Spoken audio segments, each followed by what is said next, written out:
Muy buenas a todo el mundo, bienvenidos a este ejercicio de mecánica. Este es uno de esos ejercicios de mecánica en los que no basta con conocer solo una parte de la mecánica, porque interviene la parte de trabajo y energía, que es la que más se representa en este ejercicio, pero también hay que saber conceptos de dinámica, de cinemática, de sólido rígido, de rotación.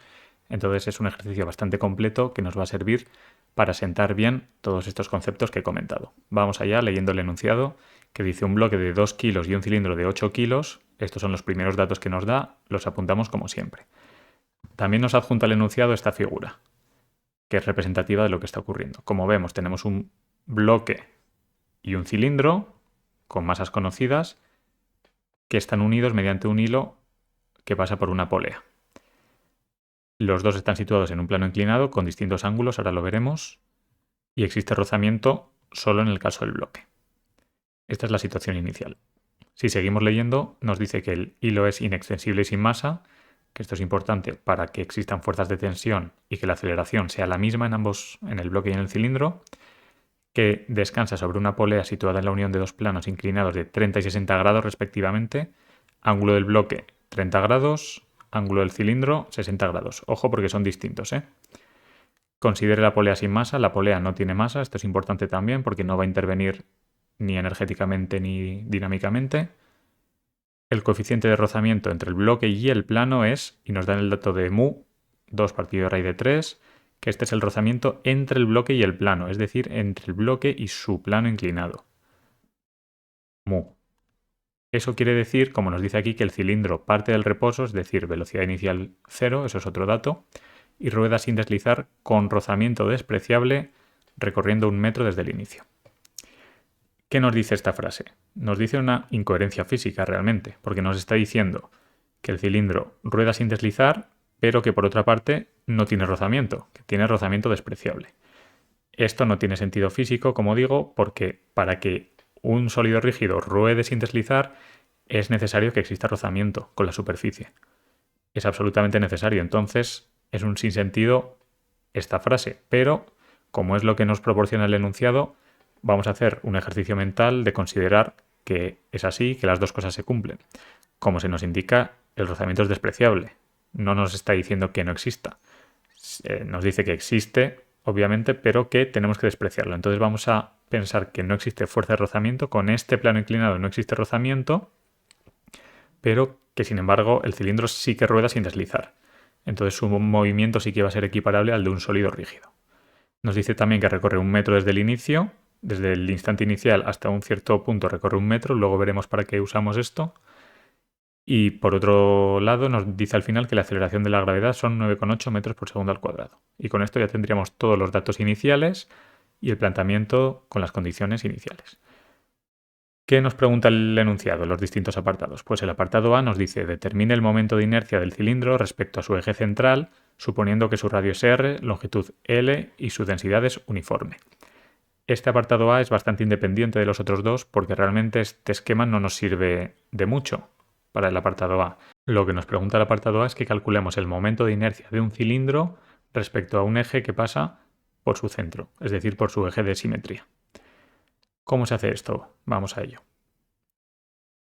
La definición de momento de inercia de un sólido rígido viene dada por la siguiente integral de masa. ¿Qué es el momento de inercia? Pues es una magnitud propia de los sólidos rígidos, es decir, de los cuerpos con distribución continua de masa que giran alrededor de un eje. Pues existe una magnitud que se llama momento de inercia, que es una magnitud que refleja la facilidad o dificultad que tiene ese cuerpo para girar alrededor de un eje concreto. Y se define así, como la integral respecto al diferencial de masa, que ahora desarrollaremos, por r al cuadrado.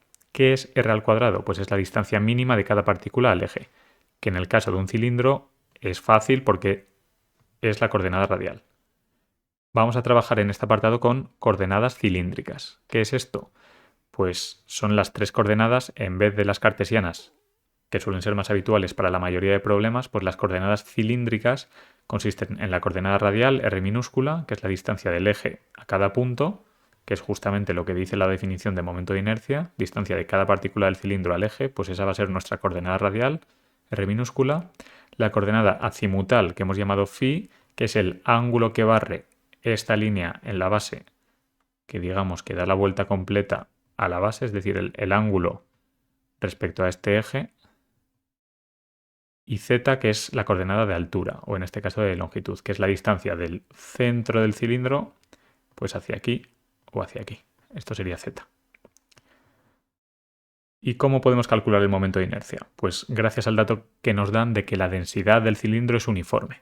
Y como es densidad uniforme, podemos igualar la definición de densidad, que es el cociente de diferenciales de masa y de volumen, a el cociente entre la masa total del cilindro y el volumen total del cilindro. Que estos sí que son magnitudes que conocemos, porque la masa total del cilindro es un dato que nos da el enunciado, que es m sub c, el dato de la masa que nos daba, que eran 2 kilos.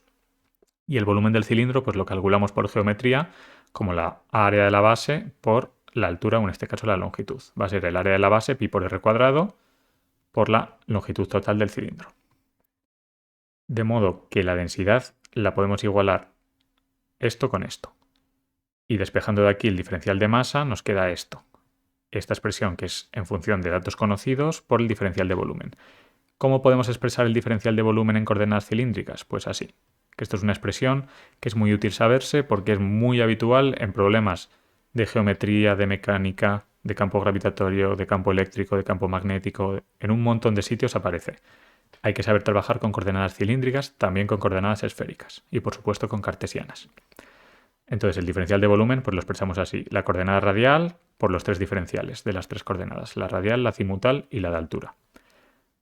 Entonces el diferencial de masa nos queda así y esto lo podemos sustituir en la expresión inicial para calcular el momento de inercia. Nos queda fuera de las integrales esta expresión, que son magnitudes conocidas, todas ellas, que nos proporciona el enunciado, y luego las tres integrales de las tres coordenadas cilíndricas. ¿Cómo integramos? Pues la coordenada azimutal entre 0 y 2pi, porque tenemos que barrer la vuelta entera del cilindro, de la tapa del cilindro. La coordenada de altura o de longitud, pues entre menos L medios hasta más L medios para barrer toda la longitud del cilindro. Y la coordenada radial, que nos queda aquí R cubo, porque tenemos la R del diferencial de volumen y el R cuadrado de la definición de momento de inercia, ojo con eso. Entonces tenemos R cubo y integramos desde 0 hasta R, hasta el dato del radio. Desde 0 hasta R, desde el dato más cercano al eje al más alejado. Si desarrollamos las integrales y sustituyendo por los límites de la integral, pues nos queda esto, que luego operando un poco y tachando las magnitudes que podemos simplificar unas con otras, pues nos queda esto, que el momento de inercia de un cilindro respecto a un eje que pasa por su centro, es decir, respecto a su eje de simetría, es 1/2 por su masa por su radio al cuadrado.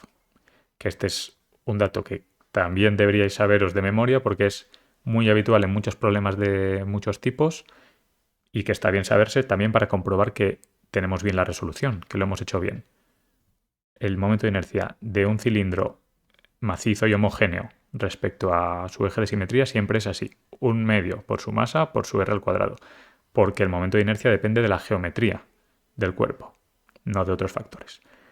De modo que ya tendríamos resuelto el apartado A, que este es un ejercicio más de integración que de mecánica propiamente dicha, aunque también hay que saber ciertas cosas de sólido rígido. Vamos a parar aquí y si quieres continuar con la resolución puedes ver la segunda parte del vídeo.